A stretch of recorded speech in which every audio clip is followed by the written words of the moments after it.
What's up? It's your self-proclaimed cinema shogun here, and yesterday I made a video discussing Brian Laundrie's assets in his bank account and how his parents were trying to get access to his estate and that he had over $20,000. Now, I know there was a lot of confusion there and maybe I didn't do the best job clearing it up, but from the way it was reported, this money is in half of it or a portion of it is in a checking account and a portion of it is in a savings account at Bank of America.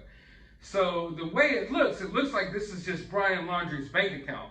It didn't look like it was a trust set up that Brian could access when he turns a certain age because the money is, split between, savings and the checkings account that I guess is in Brian Laundrie's name. At least this is the way it's being reported.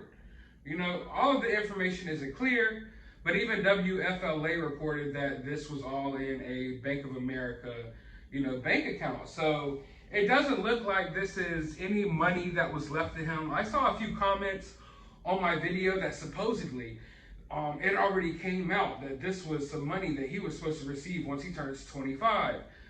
I haven't seen that information anywhere.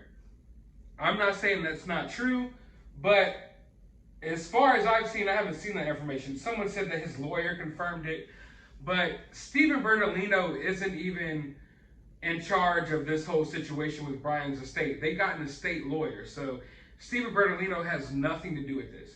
I haven't seen any confirmation about that. You may have heard that on someone like Joseph Morris's page, but I don't know if that's true or not. Maybe it is, but I personally haven't seen anything about that.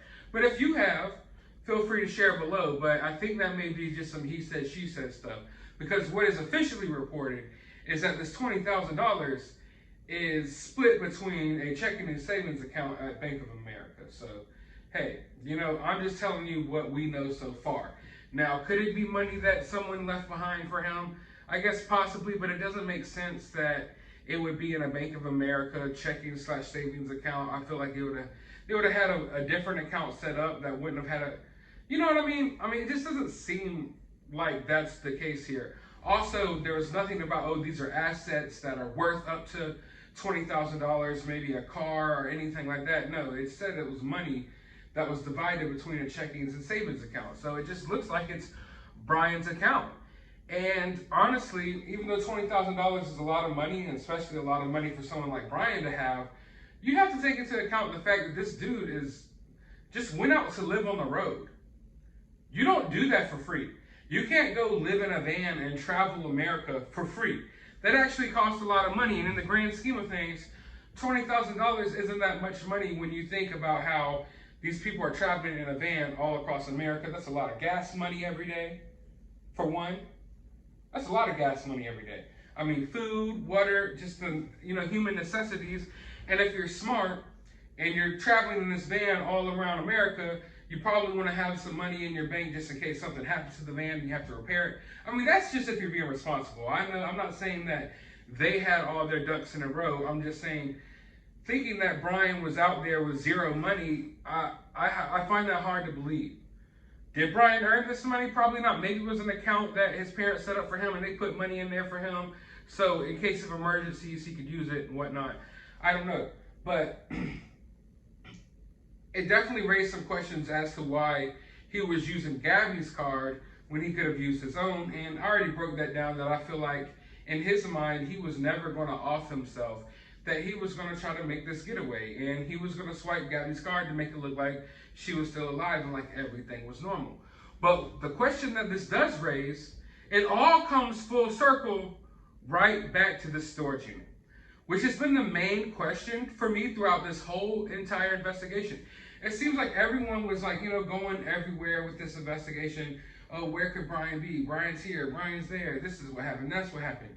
And if you go on my channel, or if you're someone who's been here for a while, I have been adamant about this story about him traveling back in the middle of this trip to empty the storage locker.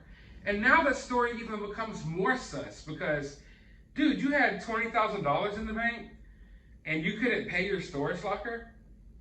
So you flew all the way back home in the middle of a road trip to empty the storage locker? But then when you get to thinking about it, I remember that Cassie Brian's sister, said that Brian's dad sent him the money to get the plane ticket to fly back.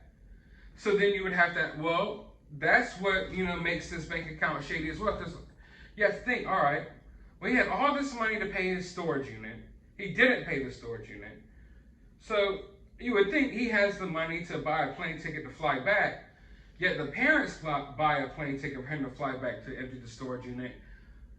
But even that's shady. Even when you think of it from that angle, it's like, so the father decided to buy you a plane ticket for you to fly back to Florida instead of just paying your storage unit himself.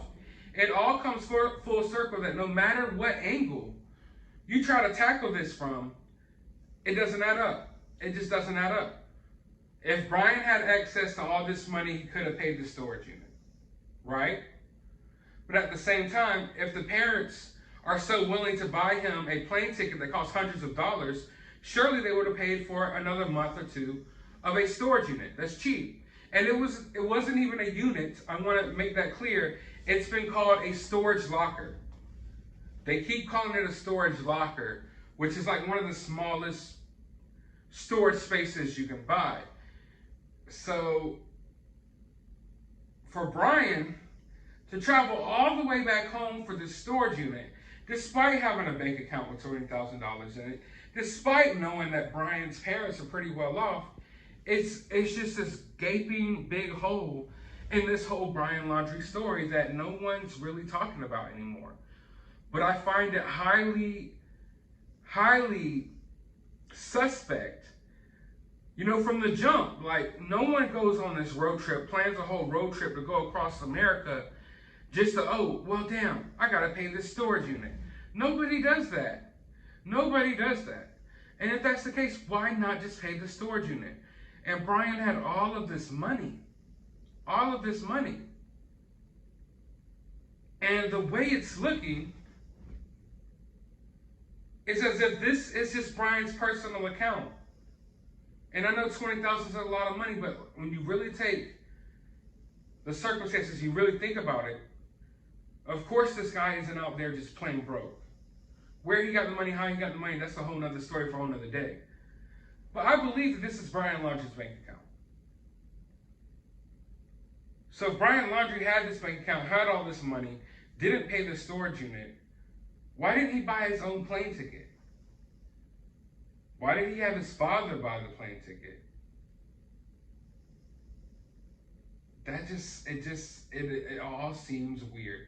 It just gets weirder and weirder, and I really want to know what the hell is up with this storage locker. It's been months now. We've moved on to several different cases and stories, and covered different missing persons cases. We've covered so many tragedies, it seems like, since this story broke. And still one of the main questions in my head is the storage unit.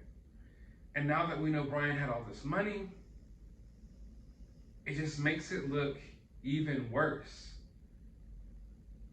Was there something that he was trying to get out of that storage locker? Or was the storage locker really nothing at all, a big nothing burger? And what really was going on was Brian was trying to get away. Brian was trying to get away from wherever he was at the moment and decided to come back after whatever happened maybe cooled down. But I want to know your thoughts, because at the moment I'm still going over this. I'm still trying to approach this little storage locker story from every angle I can, and no matter what, it just doesn't add up. Like, I've approached it from the point like, okay, wonder if this is just a storage unit that he wants to empty. It doesn't add up. Okay, well, he has all this money to pay for it. Why didn't he? That doesn't add up. Well, why would the parents pay for a plane ticket if he had all this money? It doesn't add up. Why would the parents pay for a plane ticket instead of just paying for the storage unit? It doesn't add up. None of it adds up. If you think you can make sense of it, please let me know down in the comments below. But let me know your theories and your opinions down in the comments below as well. While you're down there, hit that thumbs up button, hit that subscribe button, ring that notification bell. Go to the description of this video. I will have my CashApp if you kindly like to support the channel. I have a link to my other YouTube channel. You need to go subscribe over there. And I'll have a link to my Twitter account. You can follow me over there. But as always, find some time out of your day to enjoy the holidays.